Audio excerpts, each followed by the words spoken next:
A little while ago, when we were sitting together as a child in each of us, I asked a question. Do you remember that? Has there ever been a time when a story you had known for years and suddenly came to you from different angle? When I ask you to let one of those moments rise up in your own heart, I wonder if it is still with you. This spring I went to Korea, and one of those moments came to me there. There is a story about my father I have carried my whole life. My father left his small home village for the city even before I was born.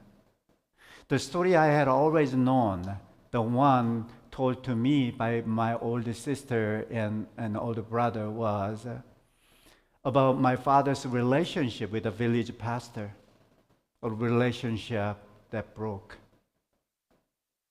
Then on this trip, my oldest cousin sat with me and told me something I had never heard of before. In that village, in my father's hometown, home village, there were three young teachers at the time, about the same ages. And the other two were already the children of the prominent families in that area. They knew how to gather wealth through investing the real estate. So whenever they have the money, they invest in that way, and they stayed. Now they became the wealthiest person in that area. They knew how to gather that, but my father was different. He had been living as a dependent in his older brother's house, and poor older brother. My father did not have the ground beneath him. So in the end, he left. He took his family and to the city, and that's where I was born. That's where I grew up. Same father, different angle. Both true. And the second angle did not erase the first. It made it deeper to understand why he had left and his struggle. Today is a Trinity Sunday, and I want to say something to you that has been pressing on me all week. The Trinity is not a doctrine to explain. The Trinity is a truth that comes to us from a different angle. And that angle does not erase what we already knew about God. It deepens it. This morning, alongside the gospel reading we just heard from the Matthew, the lectionary placed one more passage in our hands from Genesis chapter 1. One stand at the threshold of all creation. One stand at the threshold of all churches whole going. And both of them open the Trinity to us, not as a problem to solve, but as a room we have already been baptized into. So let me read the opening word of Genesis with you. In the beginning, when God created the heaven and the earth was a formless void, and darkness covered the face of the deep, while a wind from God swept over the face of the waters. Then God says, "Let there be light." And then here again, the closing word of Matthew. The 11 disciples, 11, not 12, because Judah is gone. They go to a mountain in Galilee, and Matthew writes, when they saw him, they worshipped him, but some doubted. And the reason Christ says, all authority in heaven and on earth has been given to me. Go, therefore, and make disciples of all nations, baptizing them in the name of the Father and of the Son, of the Holy Spirit. And remember, I am with you always to the end of the age. Let me tell you first how Genesis chapter 1 came to be written. It was not written in peaceful time, peaceful place. It was written by people in exile, people who had lost their land, lost their temple, and now lived in a foreign city where the names of other gods were shouted in the streets. And that story, the story we just heard the opening of, that story had been carried for thousands and thousands of years before anyone wrote it down. Passed from the mouth to mouth, parent to child, around the fires and tables, long before there was ink for it. And in that place of loss, in exile, they heard their old story again and again. And they heard it deeper. And what came out was Genesis chapter 1, not violence, not war between other gods, but order and blessing and rest. It is the same movement we start with this morning. A story known one way, open to a deeper angle. And here's what they wrote. Listen to Genesis chapter 1 and verse 26. Then God said, let us make a humankind in our image, according to our likeness. Let us. The first time God speaks of making a human being, God speaks in the first person plural. In the ancient world, the kings used to place statues of themselves at the borders of their territory to say, this land is under my rule. The Hebrew word for that royal statues is a tselem, which means image, likeness, shadow. And Genesis takes that royal word and it does something quietly revolutionary. It says every human being is a tselem of God. Not just the king, not just the priest, but every human being is the image of God in this earth. The dignity that emperors once claims themselves in alone, Genesis handed to every face that you will see this week. That is the first surprise. Now, Matthew. The mountain in Galilee matters. Galilee is where Jesus first called the fisherman 3 years before. Now, the 11 come home. Same lake, same hill, but they come home different. The one they followed stand the reason before them. And right there, in the very place that they are following begun, he speaks the word that will send them out. Listen to two Greek words with me. We hear Jesus says, go, and therefore, and make disciples.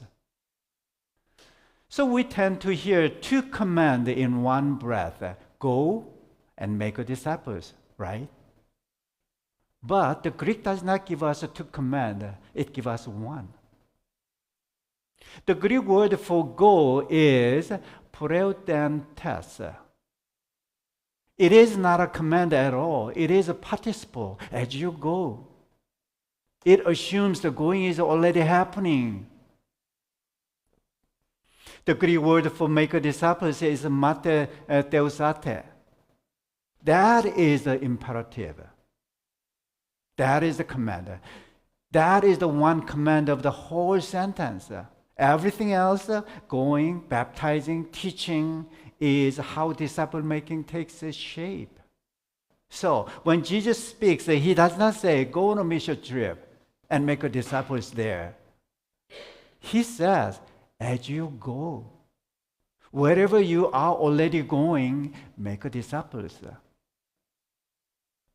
I want to be honest with you about something. Before I ever became a pastor, I had a question a long time. Did I really have to go to seminary in order to live a holy life? Was the holy life only behind the pulpit? Only in the sanctuary? And if it was, what about the rest of life? What about all of you sitting here right now who never went to the seminary? What about your weeks? In your classroom, your workplace, your kitchen table? This Greek word touched that question. So I will come back to it before we are done. So here's what these two texts, Genesis and Matthew, say together. Trinity is not a doctrine we have to explain. It is a name we have already been baptized into. And going into that name is not a special errand. It is the ordinary going of our lives. And before we leave Matthew, look at the verse 17 one more time. When they saw him, they worshipped him, but some doubted. In the Greek, that word doubted is not about whether they had the right ideas. The Greek means to stand in two places at once, to be of two minds. So worship and uncertainty in the same chest. Did you hear that? And these are the people Jesus commissions. Doubt did not disqualify them, and the presence did not depend on certainty only. I am with you always to the end of age. Friends, that is the good news of the Trinity Sunday. The Spirit who hovered before any of us was named. The Christ who is with us to the end of age. The Father who never created from a distance. We are not held by what we understand. We are held by who holds us. So, we come back to where we started. A truth that comes to us from a different angle. A doctrine we have been pressed to explain that turns out to be a room we have already lived in. I want to tell you something I noticed this week. Our vision team has been at work for over a year now under the title, the theme, Discovering God's Future. 6 people sitting together, praying together, week after week. And they wrote a first draft of the vision statement. Working for social justice, welcoming all with a loving kindness and humility. After a couple of weeks and months, someone in that group gently and honestly raised a concern about the word social justice. Within our denomination, within the United Methodist Church, that language has a long and faithful history. It goes back to John Wesley himself, who said there is no holiness but social holiness. But this person wondered whether those two words might land differently for some of us in this room. whether they might be heard as a political slogan, when what they really name is a calling we have carried since the beginning. That concern was not pushed aside. It was listened to. And out of that listening, the full statement came, reaching out and working for social justice, welcoming all with a loving kindness and humility. I want you to hear what I see. That was not a committee process. That was a koinonia, partnership. So that was the 6 people willing to hold 2 minds in one room and trust that the Spirit would give them something fuller than any one of them brought in. And it is not only the vision team. It is a bowl of ramen shared in our welcoming lounge. It is the parking space we hold open for someone with nowhere safe to sleep. It is the door this congregation opens every week to anyone who walks toward it. We are already living in this partnership. Today is the day the church gives it a name. But here's what I have to say next. I will say it slowly. Partnership is not only the work of the places where everything is working. There are people in this room, people we love, who are not in this room, whose bodies are growing slowly weaker. There are family relationships that are quieter than we wish they were. There are parents whose grown children are still looking for a job and who carry that worry to bed every night. There are some of us who hear children laughing only on a screen. And to all of that, Genesis says one thing very quietly. Before God speaks a single word into the dark, a wind from God was hovering over the face of the waters. The Spirit who hovered over the formless deep, that Spirit is still hovering over the broken places, over the worn places, over the rooms where 2 minds have not yet become one full word. Partnership does not begin where the things are working. Partnership begins where the Spirit is brooding before any of us has spoken. Now, I have to come back to the question I told you about, the one I carried before I ever became a pastor. Did I really have to go to a seminary to live a holy life?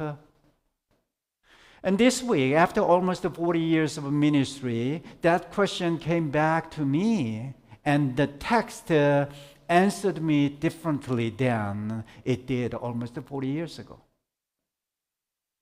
Preutentes, as you go. The holy life is not only behind the pulpit. The holy life is wherever your week is already taking you. So look with me now, Tuesday morning. You are already going somewhere.